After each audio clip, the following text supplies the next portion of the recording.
Buenas noches, bienvenidos a una entrevista más en Matices. Karen, feliz noche. Buenas noches. Hoy hablaremos sobre seguridad pública y es que esta semana el gobierno de Nayib Bukele lanzó el denominado Plan Control Territorial que prioriza la intervención de la Policía Nacional Civil y la Fuerza Armada en los centros de 12 municipios que ellos han denominado como prioritarios. La apuesta, dentro de otras, es debilitar, según hemos recogido información, las finanzas de las pandillas, pues ahí se mueve dinero producto de las extorsiones.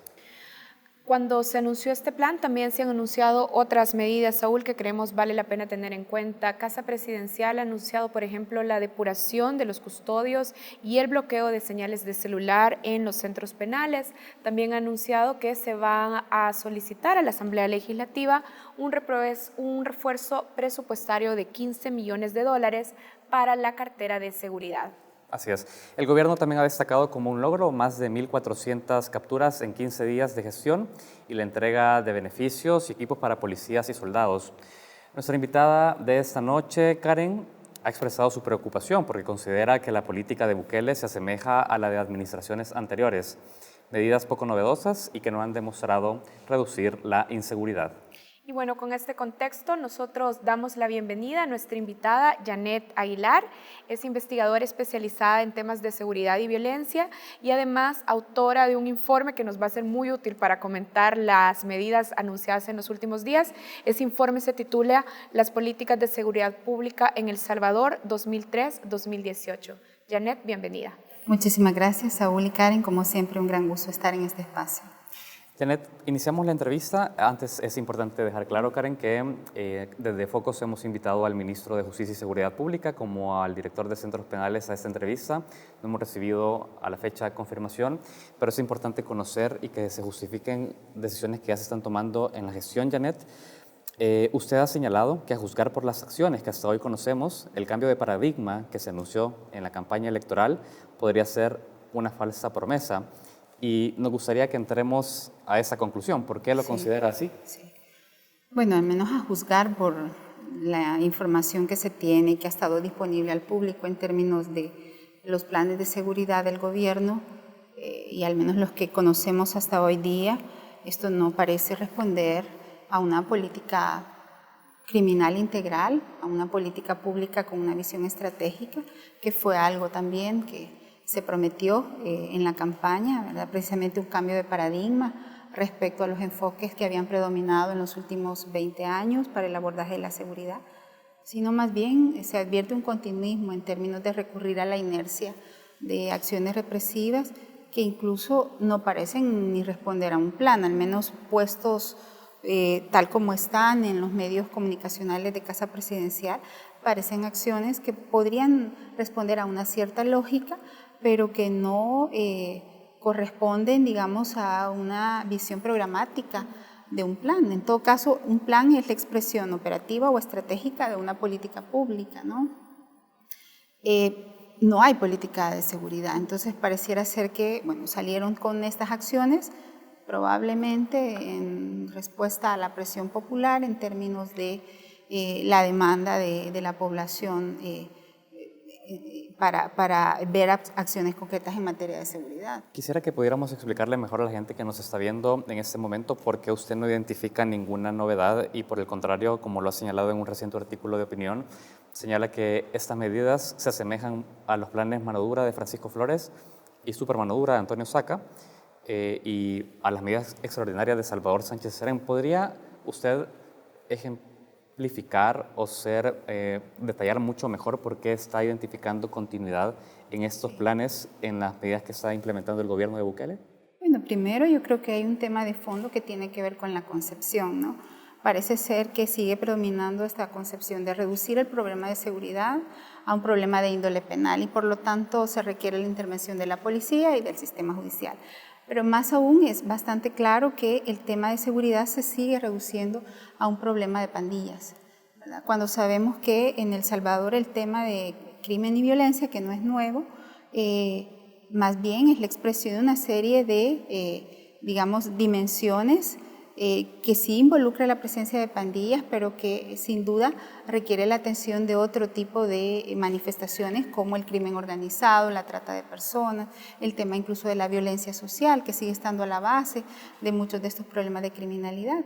De manera que hay, digamos, por un lado se advierte un reduccionismo, una simplificación del problema de seguridad que es multidimensional en El Salvador, en donde intervienen distintos actores, a un tema de pandillas. Ciertamente las pandillas son un grave problema y, digamos, desde la perspectiva de la gente, probablemente el mayor problema, pero no es el único.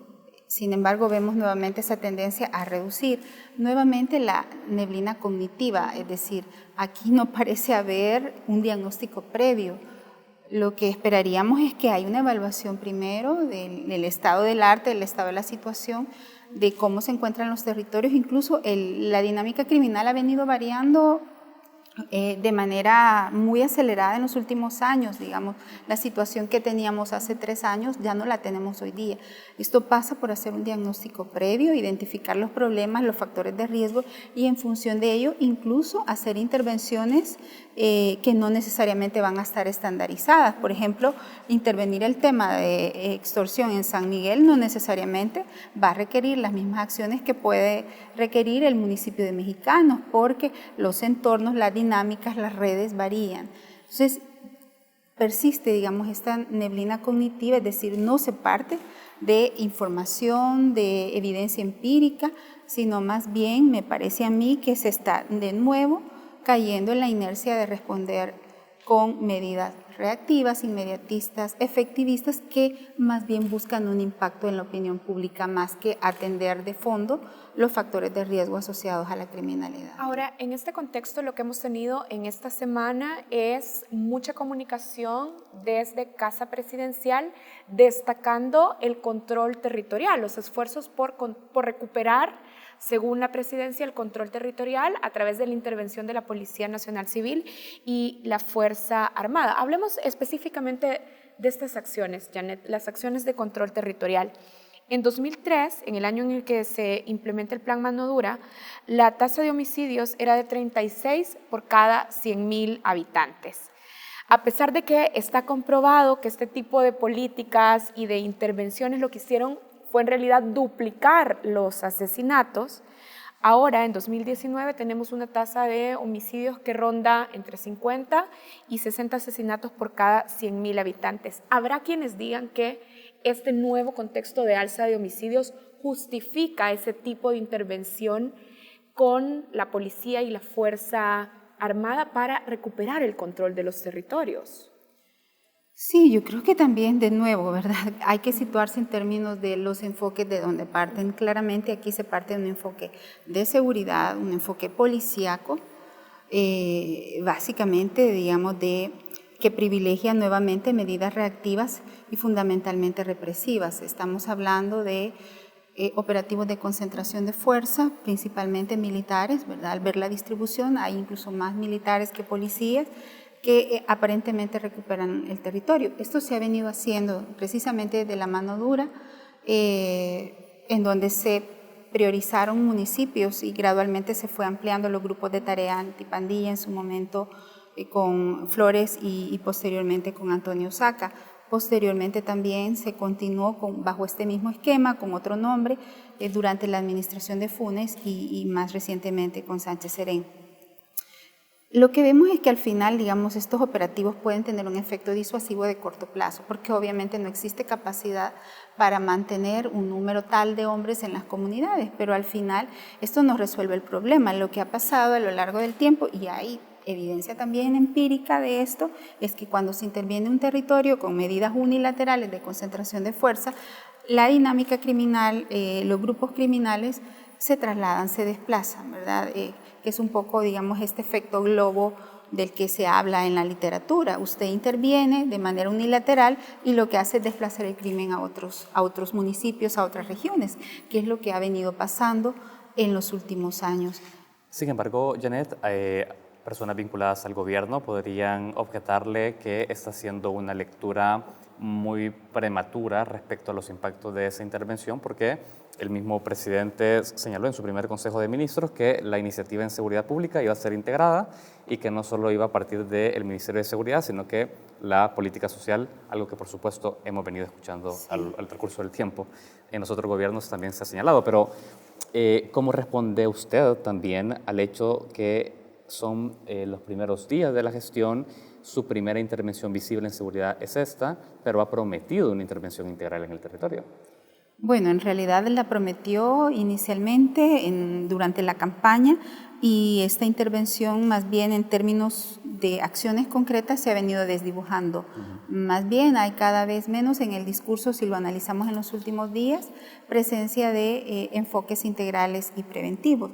Probablemente lo incorporen con posterioridad, ¿verdad? Una vez se supone recuperen los territorios, pero incluso en términos de medidas meramente reactivas es cuestionable, por ejemplo, que van a mantener todo este esquema de concentración de fuerza en los centros históricos, supuestamente para atacar las extorsiones, cuando obviamente, digamos, las redes de extorsión operan de manera bastante sofisticada, ¿verdad? De años anteriores se logró investigar cómo estas redes operan a través de una planificación bastante articulada en donde intervienen distintos niveles.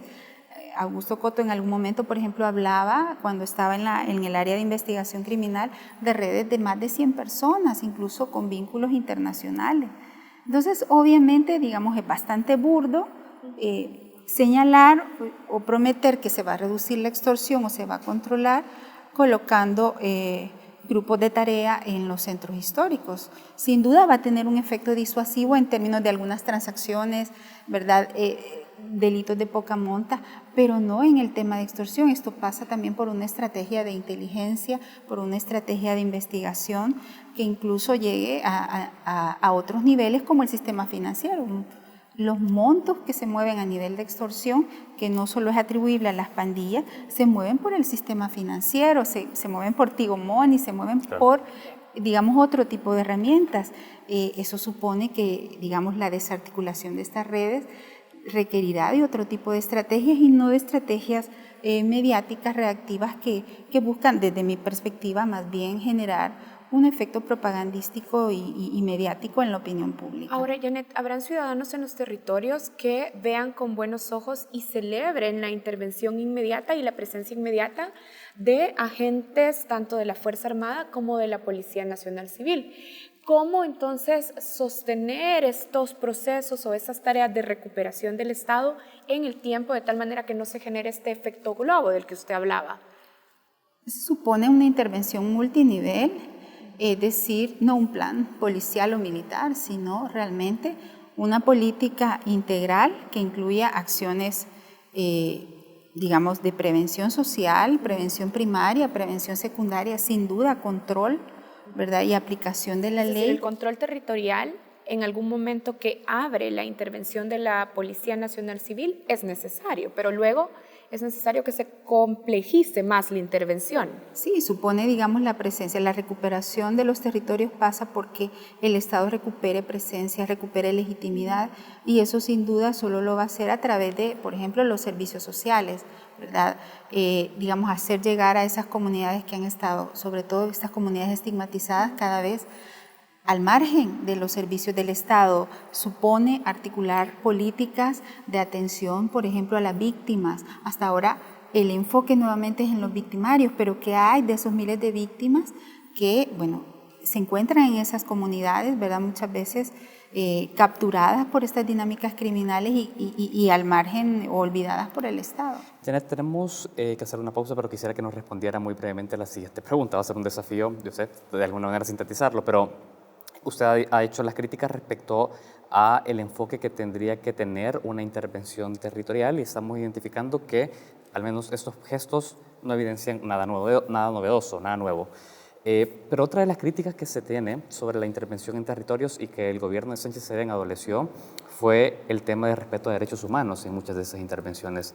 A juzgar por las primeras acciones de la gestión Bukele, ¿usted identifica que el plan control territorial podría adolecer de la misma situación, una falta de respeto a derechos humanos? Sin duda, yo creo que el tema incluso mismo de cómo se concibe la estrategia conlleva inherentemente un abuso o extralimitación de fuerza.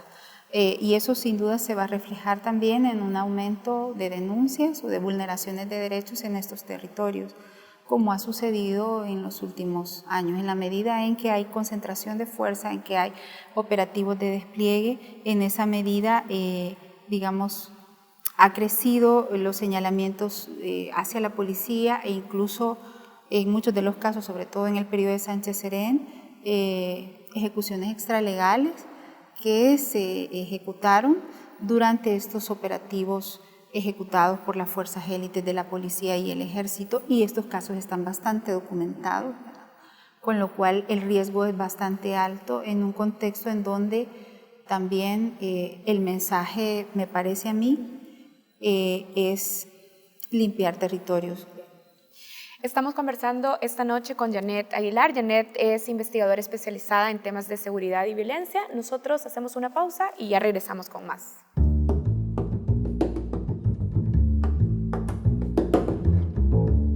Estamos de regreso en la mesa de entrevista de Matices. Esta noche estamos conversando con Janet Aguilar, investigadora especializada en temas de seguridad, y conversamos con ella sobre las medidas que anunció esta semana el presidente Bukele en el tema de seguridad. Janet, también el presidente ha dicho que no va a negociar con las pandillas porque no pretende, y aquí lo voy a citar literalmente, convertir un poder de facto, dijo, el que tienen como poder de facto, en un poder formal. ¿Usted cree que hay futuro para encontrar un estado de seguridad más allá de la interlocución, del diálogo con las pandillas? Bueno, nuevamente, digamos, Bukele se está contradiciendo. En entrevistas que dio durante la campaña, sobre todo a medios internacionales, sí adelantaba, digamos, la necesidad, ¿verdad? Tal y como él lo hizo durante su gestión como alcalde de San Salvador, ¿verdad? Y obviamente eso le granjeó apoyos de las pandillas, incluso en la pasada elección. Entonces sí llama la atención ahora este esquema, ¿verdad? Nuevamente bajo la misma lógica de un enfoque punitivo dirigido unidireccionalmente a las pandillas, cuando, bueno, en algún momento se abrió esa posibilidad. Habría que ver qué es lo que está pasando. Yo creo que no es posible a este punto, sobre todo la intervención integral con pandillas, si no hay un diálogo que todo el mundo entabla. ¿Y qué características debería de tener este diálogo? Pregunto esto porque también lo que vimos en las administraciones anteriores, en la administración Funes, como usted misma lo plantea en el informe de políticas de seguridad, es que se utiliza este acercamiento con las pandillas no con un enfoque integral, sino con un enfoque también de cálculo electoral. Así también lo hizo la administración Funes. Claro, sin duda, yo creo que las pandillas han sido el actor perfecto que ha sido instrumentalizado por los actores políticos para fines electorales, de populismo punitivo en periodos de campaña y en su momento también como una herramienta de competencia electoral, ¿verdad? Que hemos tenido mucha información al respecto, sobre todo hay evidencia de las elecciones de 2009 como partidos políticos, incluso políticos que exaltan el tema de la pena de muerte, negociaron, dieron dinero, dieron armas a las pandillas en este contexto de negociaciones mafiosas. En este caso, sin duda, supondría, desde una lógica de una política de pacificación, de una política de Estado, abrir el proceso, ¿verdad? Un mecanismo más transparente que establezca un puente de diálogo, de conversación respecto a la posibilidad de que puedan desmontar esos esquemas de la violencia. Ya han habido algunos grupos dentro de las pandillas que han estado expresando su intención, digamos, de abandonar la violencia. Habría que ver, sin duda, qué tan confiable es esta promesa. No es un proceso sencillo, creo que es un proceso que hay que planificar bien, pero requiere sobre todo de voluntad política y de un compromiso hacia una pacificación auténtica. Voluntad política, compromiso a pacificación auténtica, que lo esperaríamos de un estadista que no tenga en cuenta prioritariamente un rédito electoral de decisiones políticas difíciles, seguramente. Pero ¿cómo se logra eso? Y quizás acá es un poco complejizar la situación, en un país que ha demostrado, según diversos estudios, tener un concepto de valores bastante autoritario y que incluso en un mismo estudio en el IDOC que usted coordinó, identificaba que acciones de tortura están justificados para poder atender el tema de la seguridad pública. ¿Cómo conjugar, digamos, el deber ser de la formulación de la política, el rol del estadista, cuando tu base electoral y la sociedad lo que te pide es ataca con represión? Yo creo que sin duda hay un entorno social de cultura política autoritaria que de alguna manera ha favorecido que estos esquemas hayan sido instrumentalizados por la clase política, sobre todo para fines de representación de sus propios intereses y no para beneficio colectivo. Y en ese sentido, sí, sin duda, digamos, tenemos esa desventaja como sociedad, pero también hay una doble moral, Saúl, porque en la práctica todo el mundo dialoga o negocia con ellos. O sea, esta es una realidad, obviamente, digamos, la gente no lo acepta, pero en la práctica muchas cosas no se mueven en los territorios. Empresas como la Coca-Cola, grandes empresas, incluso tienen negociadores, mediadores contratados para negociar, por ejemplo, el tema de extorsión. Y esto se ha vuelto parte de, digamos, la dinámica de cotidianidad de los procedimientos de trabajo que incorporan muchas empresas y otras entidades incluso del Estado, ¿no? Como el mismo Ministerio de Salud. Entonces, ¿por qué no utilizar el diálogo, en este caso, para un proceso de pacificación? Sin duda, yo sé que no es fácil, sin duda, yo sé que esto no es popular, esto no va a generar simpatía de la población, pero digamos, mucha de la gente que vive en los territorios, sin duda, al ver transformaciones sustanciales en las dinámicas de respeto a sus derechos, en las dinámicas cotidianas de mejora de la convivencia, de mejora de las relaciones. Esto debería de ir acompañado además con procesos de justicia restaurativa, es decir, no necesariamente son los mecanismos de la justicia tradicional o retributiva los que operan, sino procesos que involucran otros mecanismos alternativos de resolución de conflictos. De hecho, quisiera como intervenir aquí porque me gustaría tener claro qué otro tipo de mecanismos podrían discutirse, es decir, este proceso de pacificación que incluye el diálogo y el acercamiento con los miembros de las pandillas, por ejemplo, ¿debería dejar por fuera la justicia penal? No necesariamente, pero en muchos casos, sobre todo, digamos, para el caso de aquellos pandilleros que no tienen una trayectoria criminal muy grande, o que de acuerdo a un diagnóstico, digamos, tienen mayores probabilidades de rehabilitación.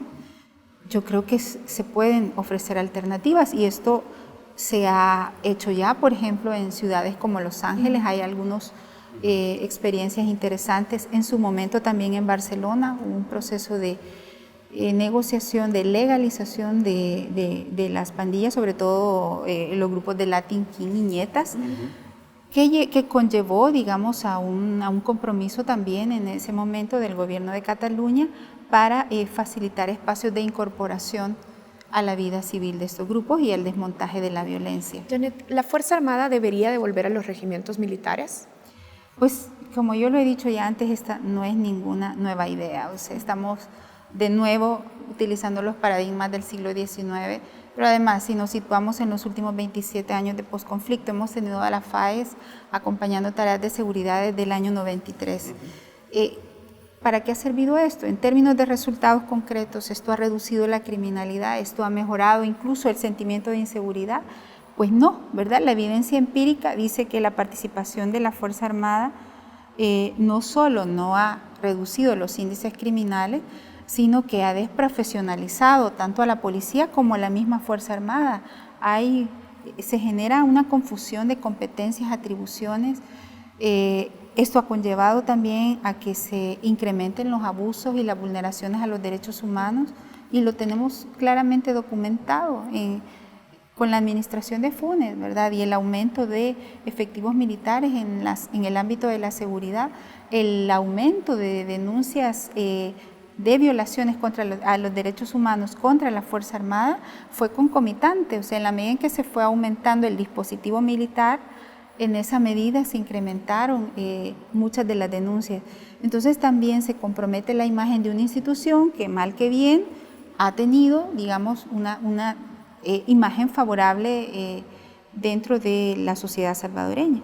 Adicionalmente, termina debilitando, digamos, las capacidades de conducción civil que se tenían que haber fortalecido, ¿verdad? Desde los acuerdos de paz se plantea que el único cuerpo policial con competencia nacional para garantizar la seguridad pública es la Policía Nacional Civil. Janet, queremos hablar de la Policía Nacional Civil, es algo que hemos formulado en esta entrevista, pero muy brevemente me gustaría escuchar su opinión también sobre los cambios al interior del Ministerio de la Defensa, porque con la salida de Munguía Payés también llega un nuevo titular y quisiera saber si usted ha logrado de alguna manera ya hacer sus consultas y de alguna manera también ya dimensionar qué ha representado la salida de Munguía Payés dentro de la política y estrategia de seguridad del Estado.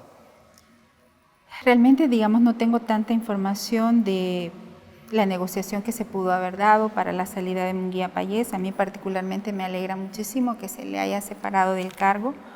Desconozco si todavía sigue siendo un hombre de influencia importante en el estamento militar. Muy probablemente sí, ¿verdad? Pero es un hombre que también estaba muy desgastado políticamente y que generó elevados costos políticos a los dos gobiernos anteriores. Creo que también es un buen momento, al menos a juzgar por algunas declaraciones del actual ministro de la Defensa. Hay un giro, al menos en términos de mayor apertura a, digamos, reconocer la responsabilidad institucional que tuvo la FAES en las graves violaciones a los derechos humanos durante el conflicto armado. En algún momento también no lo han confirmado, pero se ha mostrado abierto a la posibilidad de abrir los archivos de la Fuerza Armada que faciliten la investigación de diversos casos que incluso se están queriendo judicializar, pero que no han tenido sustento. De igual manera, hay un mandato y un compromiso del Estado salvadoreño y del Gobierno de El Salvador para la búsqueda, identificación, localización de los desaparecidos durante el conflicto armado. Y esto implica, digamos, a nivel de compromiso, abrir los archivos que de alguna manera coadyuven a la localización de estas personas vivas o muertas. Hablemos de liderazgo en la Policía Nacional Civil. Usted ha señalado, Janet, que los cambios y movimientos de personal policial que se han anunciado en la cúpula y también en las áreas de inteligencia podrían estar anunciando la instalación de un esquema de prácticas extralegales. Cuando usted afirma esto, Janet, ¿se está refiriendo al nombramiento del comisionado Mauricio Arriaza Chicas al frente de la policía? Sí, pero no solo eso, ¿verdad? Claramente, y digamos, yo expresé mi preocupación también con el nombramiento de Arriaza Chicas, precisamente porque él durante la administración anterior, desde 2011, fungió como subdirector de áreas especializadas, que tenía bajo su responsabilidad la conducción de todas estas unidades élites de la policía, ¿verdad? Entre ellos GRP y en su momento la creación de FES, FIRT, sección táctica operativa, GOPES, estas estructuras, digamos, de choque dentro de la policía han estado bajo la supervisión de las áreas especializadas y a nivel de casos denunciados e investigados a nivel de Procuraduría para la Defensa de los Derechos Humanos y organizaciones como el IDUCA, son precisamente estas unidades las que aparecen como las más señaladas. Quizás el emblema más paradigmático es el caso de Carla Ayala, ¿verdad? Y todo el halo de oscurantismo, de tolerancia, de encubrimiento, incluso a nivel judicial, para impedir que se llegara al fondo de... Entonces, Janet, ¿qué lee usted de esto? ¿Qué implicaciones tiene la decisión del presidente Bukele de llevar ahora como máximo líder de la Policía Nacional Civil al comisionado Mauricio Arriaza Chicas, que como usted ya lo decía, estuvo a cargo de áreas especializadas? ¿Qué significa esto? Bueno, en primera instancia, digamos, es muy mal mensaje porque supone un reconocimiento, un premio a gente que, desde mi perspectiva, y no lo señalo desde el plano personal, respeto mucho como persona al comisionado Arriaza Chicas, pero personas que desde mi perspectiva, al igual que toda la cúpula anterior, deberían estar inhabilitadas para continuar en la policía, por haber, si no ordenado, al menos encubierto y tolerado, por acción o por omisión, graves vulneraciones a los derechos humanos, incluso hechos que pueden llegar a configurarse en una investigación de organismos internacionales como delitos de lesa humanidad. De hecho, el caso de Carla Ayala podría ser considerado un delito de lesa humanidad. Estamos frente a una institución en donde hay una cadena de mando y hay un nivel de responsabilidad jerárquico que supone también una responsabilidad a alto nivel de la jefatura. Y en este caso no se puede deslindar la responsabilidad de todos estos graves casos. Hablo sin duda Carla Ayala, pero hay muchos otros de ejecuciones extralegales, desapariciones, torturas, lesiones gravísimas que han dejado incapacitados a muchas personas que han sido cometidas por estas unidades. Adicionalmente, continúa como subdirector general, ¿verdad? En este caso, él mismo que ha fungido en la administración anterior y que en su momento también sabemos que fue señalado durante la década de los 90 por pertenecer al grupo de exterminio de la Sombra Negra. Nuevamente también quisiera externar mi preocupación por, digamos, estas órdenes de cambio en donde colocan, primero reinstalan a una serie de comisionados y subcomisionados que ya estaban fuera de la policía, los han convocado nuevamente y están, digamos, asignados a áreas específicas, gente que también en su momento fue investigado por graves hechos, sobre todo de vinculación con estructuras de crimen organizado, y que precisamente por eso se les separa, varios de ellos, el caso, por ejemplo, de Godofredo Miranda, que incluso se le nombra como subdirector en su momento, son personas que de alguna manera han sido esta parte de esta vieja guardia, ¿verdad?, que permeó a partir de una doctrina, sobre todo militar, toda la actuación policial y que ha contribuido, sin duda, a estas 3 primeras promociones, a este proceso de desnaturalización, de desprofesionalización que ha sufrido la Policía Nacional Civil. Queda muy bien ejemplificado el porqué de su argumento en ese artículo con esa respuesta. Janet, estamos cerrando la entrevista, pero hay una pregunta que también queremos que usted nos responda antes de cerrar. Bukele ha nombrado al diputado de Ghana, Osiris Luna, como viceministro de Seguridad y director de Centros Penales ad honorem. Y el tema es que Luna ha declarado públicamente estar a favor de la pena de muerte como una medida a tomar en materia de seguridad. ¿Qué consecuencias tiene que el alto liderazgo del Gabinete de Seguridad es integrado con un viceministro que tiene, digamos, o que celebra medidas como la pena de muerte? Pues obviamente gravísimo, ¿verdad? Y es un contrasentido en la medida en que, digamos, la persona que debe de conducir la política de rehabilitación, de reinserción de las personas en conflicto con la ley, sea una persona que precisamente ha animado, ha exaltado, ha respaldado públicamente tema de penas de muerte, pero también exterminio.